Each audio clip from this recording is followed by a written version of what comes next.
What's up, guys? This is Matt Ramsey with Octave Higher East Voice Studio in Austin, Texas. This is Octave Higher TV, the most enthusiastic voice technique show in the world, and we're here on episode 17. We're talking about what is the difference between falsetto and head voice, a very, very tricky distinction indeed. Let's get started.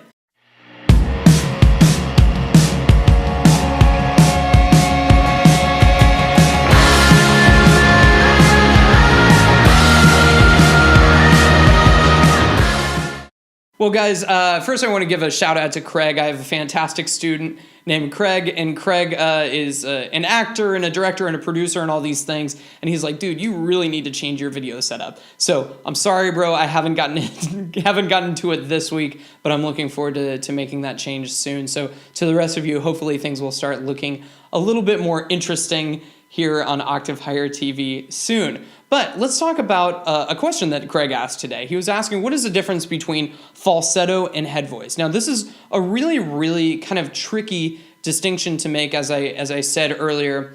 The main difference is because there's kind of conflicting ideas in the terminology between falsetto and head voice. So let's get started with what is the desired goal? What is the whole point that I'm taking voice lessons in the first place? The hero of vocal singing, of voice technique, of voice teaching is a mix. And a mix is seamless singing from the very bottom of your voice to the very top of your voice. Is it always perfect? No, but there are lots of different kind of shades of gray of that mix and being able to go from the bottom of your voice to the top of your voice. Here's what I would maybe say as an example. So, now,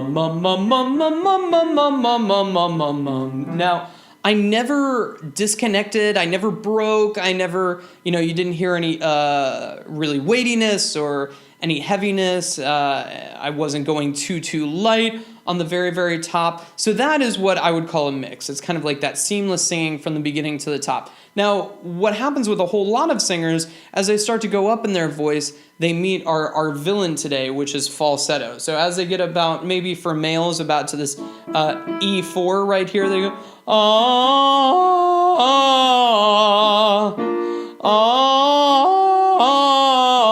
so they encounter this issue.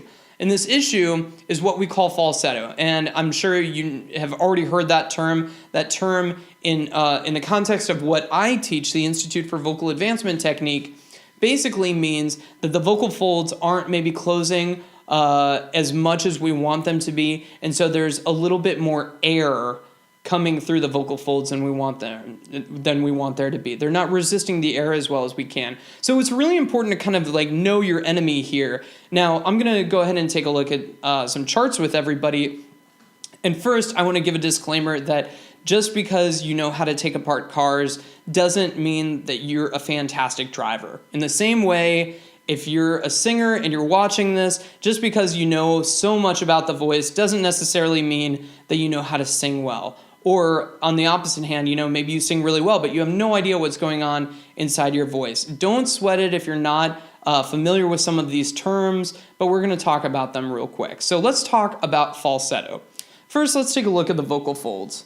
Okay, so the vocal folds are divided into three different layers here. The first being the musculus vocalis, kind of like the muscle, if you want to think about it that way. So like musculus, muscle. Then we've got the ligament, kind of like the part that stretches like a ligament in your leg might.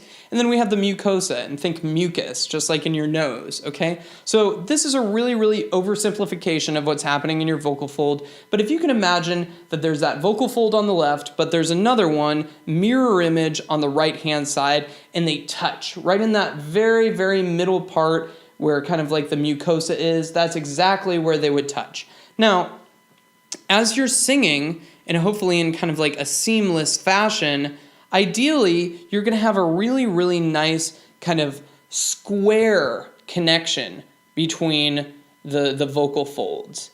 Now, what happens in falsetto is that sometimes it's just kind of the mucosa that's vibrating together. So if you can take a look at it like this, it's like the mucosa is just kind of like this thin little mucousy layer on the very outside of the vocal folds, and it really doesn't have any power. After all, it's just snot, right? So the real muscle in your vocal folds comes from the musculus vocalis and also from the ligament. So if it's really just the mucosa vibrating together, then there's really not a whole lot of power there. And that's exactly what we hear when somebody disconnects into falsetto, kind of like, ah.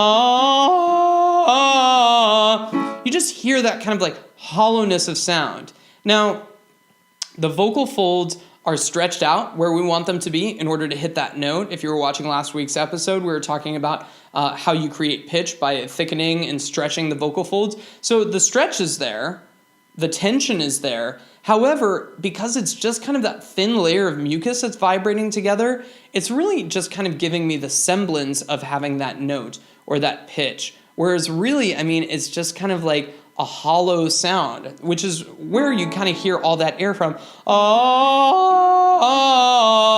that air is rushing through because, like we said, it's like the mucus just isn't, the mucosa, rather, mucosa, whatever, you get the idea, isn't resisting the air as well as we want that to be. So let's talk about the remedy. Our hero is going to be a square contact between the vocal folds.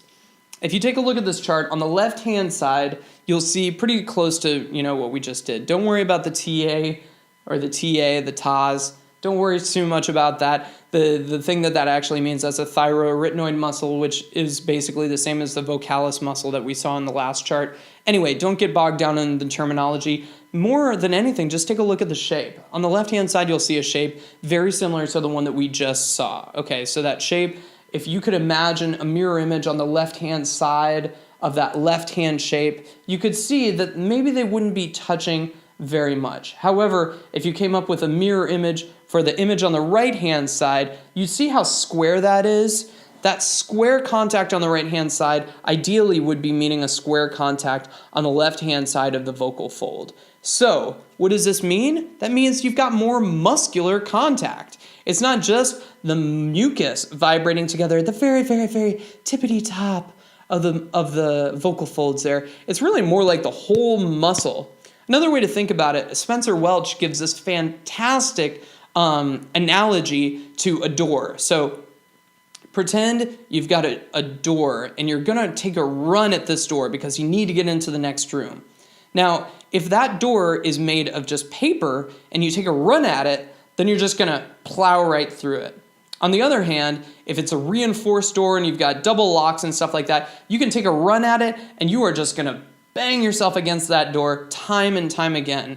Now, as crazy as it sounds, that's an ideal situation for the vocal folds, given that it's not too aggressive. So rather than giving a paper door like, we want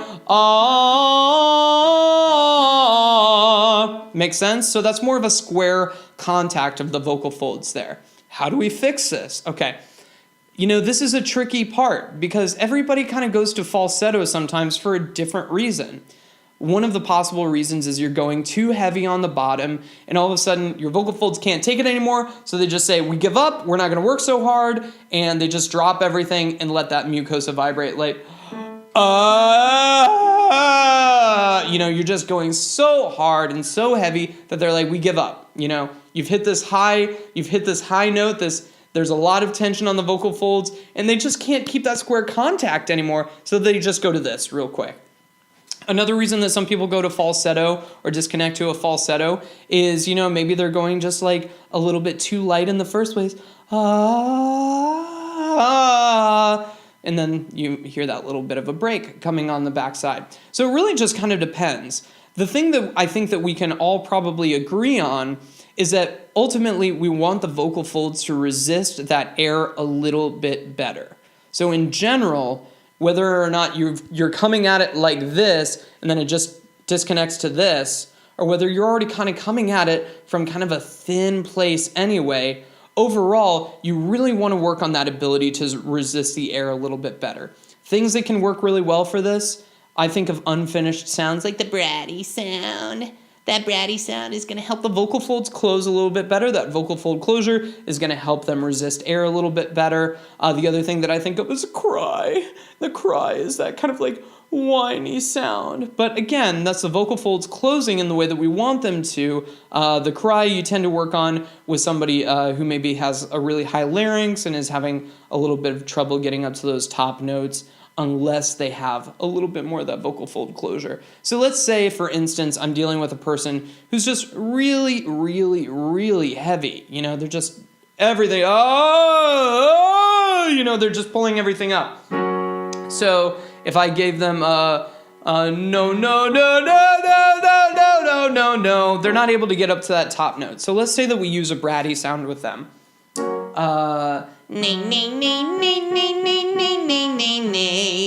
If they were before going no, no, no, no, no, no, no, no, no, no, maybe that would help them resist that air just a little bit better. For instance, let's say somebody is going a little bit too light. They're going just a little bit too light. They're going, no, no, no, no, no, no, no, no, no, no. And there isn't that much to work with in the first place. Then maybe we'll use something like the cry, to help them find just a little bit more of that resistance. And ideally, we'd give them a more open vowel to help them find just a little bit more chest voice, like a na, na, na. So let's give them a na, na, na, na, na, na, na, na, na, na, na, na. These are just two examples, and I really can't stress enough that it really, really just depends on your voice and depends on what you're doing and how we're going to end up treating that. So ultimately, what is the difference between the falsetto and the head voice configuration? The only difference really is what's vibrating here. Do you have that whole square connection, mum, mum, mum, mum, or is it just the mucosa, mum, mum, mum, mum, that's creating the semblance of the note, but there's no real power behind it? Now, one last thing I'd like to address is a lot of people say, well, maybe falsetto, I like the sound of falsetto sometimes. Absolutely, I do too. I think there's a lot of great uses for falsetto in an artistic expression. The only problem is that falsetto doesn't have any real power behind it. It's really difficult to kind of take that sound and kind of add more into it. It's like difficult to kind of build up from nothing, so to speak. It's better if we help them find a little something and then strengthen that. So absolutely, go and falsetto your hearts out on your favorite song or whatever. 'Cause I give you all of me. However, you want to make sure that you have a foundation of being able to hit that top note already before you make that choice. Because too often, people who haven't had too much training will just go to that falsetto as a default. And that becomes problematic whenever you're trying to get up to a true head voice. Guys, I hope you're having a great week, and I'll see you soon. Bye now.